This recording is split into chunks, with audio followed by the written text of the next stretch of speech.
Պարոն Փաշինյան, Ռուսաստանը արդեն սկսել է վադրության մեջ դնել հայ տնտեսվարողներին, մասնավորապես ծաղիկի ու կոնյակի շուկայի տնտեսվարողները մեծ խնդիրների առաջ են կանգնել, եթե խնդիրները ընդլայնվի, ինչի մասին նաև խոսում են ռուս փորձագետներն ու վերլուծաբանները, ինչ են անելու տնտեսվարողները եւ հարցին որպես շարունակություն, եթե հաջորդ քայլով ռուսական գազը թանկանա, ինչ է անելու Հայաստանը, ինչ սցենար ունի այս իրավիճակում։ Շվեյկը ասում էր, եթե իմ մորաքույրը տղամարդ լիներ, ես նրան քեռի կասեի։ Հիմա գալիս եք եթե։ Իսկ եթե չլինի, ինչ են անելու նրանք, ովքեր հիմա ասում են, որ եթե լինի, ինչ է անելու կառավարությունը։ Հայաստանը վաղուց պատրաստ է բոլոր սցենարներին, բայց ելի ուզում եմ ասել, որ ամեն դեպք պետք է խորանալ, փաստական հանգամանքը նայել, որտեղ չի կարելի տենց մի հատ ընդհանուր պատկեր նկարագրել եւ այդ պատկերի հովանոցի ներքո վարկածներ առաջ քաշել։ 2018 թվականից ես տասնյակ անգամներ հրապարակային եւ տասնյակ անգամներ ոչ հրապարակային խոսել եմ երկրում արտադրության ստանդարտիզացիայի անհրաժեշտության մասին։ Եվ մենք միլիոնավոր դոլարներ ենք հատկացրել տնտեսությանը, որպեսզի իրենց արտադրանքը ստանդարտիզացիայի ենթարկեն։ Հարգելի գործընկերներ, ես չեմ տեսնում խնդիրներ։ Այն խնդիրները, որ կան, որոնք կապված են տնտեսության արդիականացման, այսօր կառավարության նիստում էլ էկոնոմիկայի նախարարը դրան անդրադարձավ, որոնք վերաբերում են տնտեսության արդիականացմանը, մենք աջակցել ենք, աջակցում ենք եւ շարունակելու ենք աջակցել տնտեսվարողներին։ Բայց մենք նաեւ համաձայն չենք, որ այդ թվում տեխնիկական խնդիրները փորձ արվեն քաղաքական հովանոցի ներքո այլ կերպ ներկայացնել։ Եվրասիական տնտեսական միությունում կան հստակ ապրանքների, ծառայությունների, ֆինանսական միջոցների եւ աշխատուժի ազատ տեղաշարժի մասին կարգավորումներ եւ այդ կարգավորումները գործում են, այդ թվում մեր որոշմամբ, այդ թվում իմ որոշմամբ,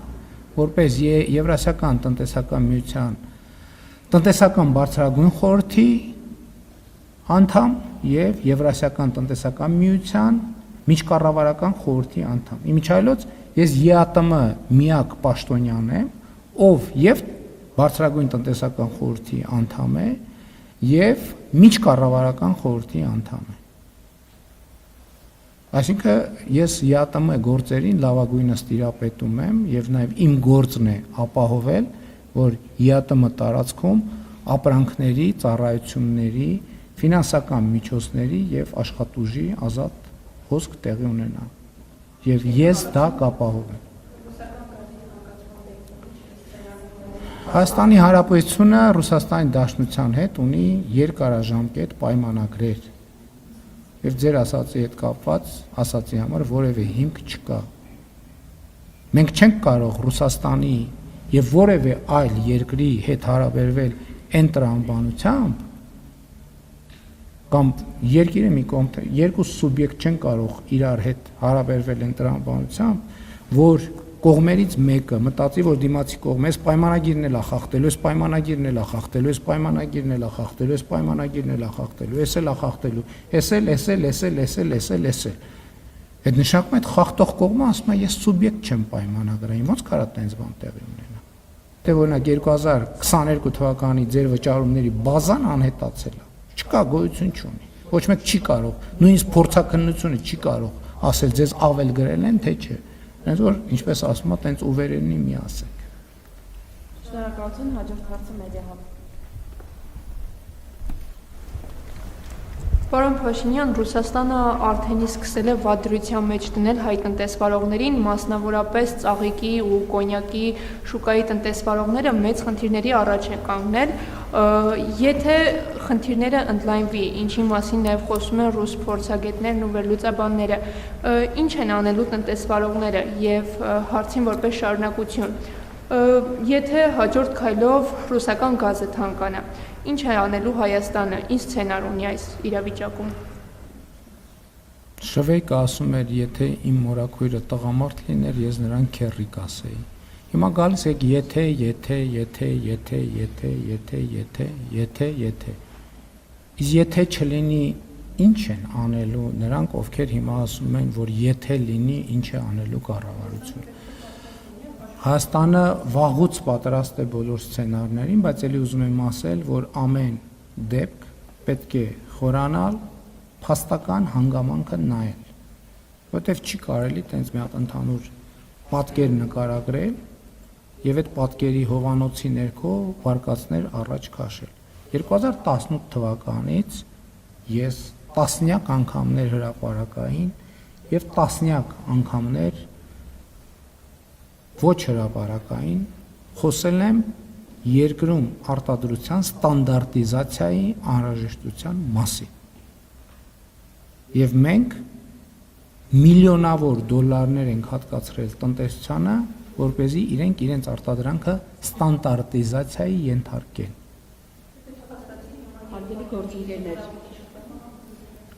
Ես չեմ տեսնում խնդիրներ։ Այն խնդիրները, որ կան, որոնք կապված են տնտեսության արդիականացման, այսօր կառավարության նիստում էլ էկոնոմիկայի նախարարը դրան անդրադարձավ,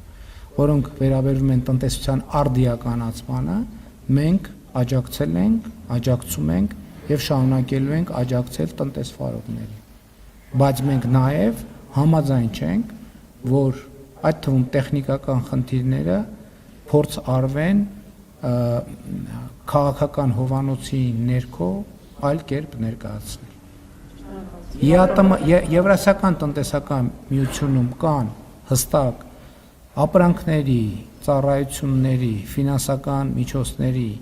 եւ աշխատուժի ազատ տեղաշարժի մասին կարգավորումներ եւ այդ կարգավորումները գործում են, այդ թվում մեր որոշմամբ, այդ թվում իմ որոշմամբ, որպես Եվրասիական տնտեսական միության տնտեսական բարձրագույն խորհրդի անդամ եւ Եվրասիական տնտեսական միության միջկառավարական խորհրդի անդամ։ Իմիջիայլոց ես ԵԱՏՄ միակ պաշտոնյան եմ, ով եւ բարձրագույն տնտեսական խորհրդի անդամ է եւ միջկառավարական խորհրդի անդամ է։ Այսինքն ես ԵԱՏՄ գործերին լավագույնս տիրապետում եմ եւ նաեւ իմ գործն է ապահովել, որ ԵԱՏՄ տարածքում ապրանքների, ծառայությունների, ֆինանսական միջոցների եւ աշխատուժի ազատ հոսք տեղի ունենա։ Եվ ես դա կապահովեմ։ Հայաստանի Հանրապետությունը Ռուսաստանի Դաշնության հետ ունի երկարաժամկետ պայմանագրեր։ Եվ ձեր ասացի հետ կապված ասացի համար որևէ հիմք չկա։ Մենք չենք կարող Ռուսաստանի եւ որևէ այլ երկրի հետ հարաբերվել այն տրամաբանությամբ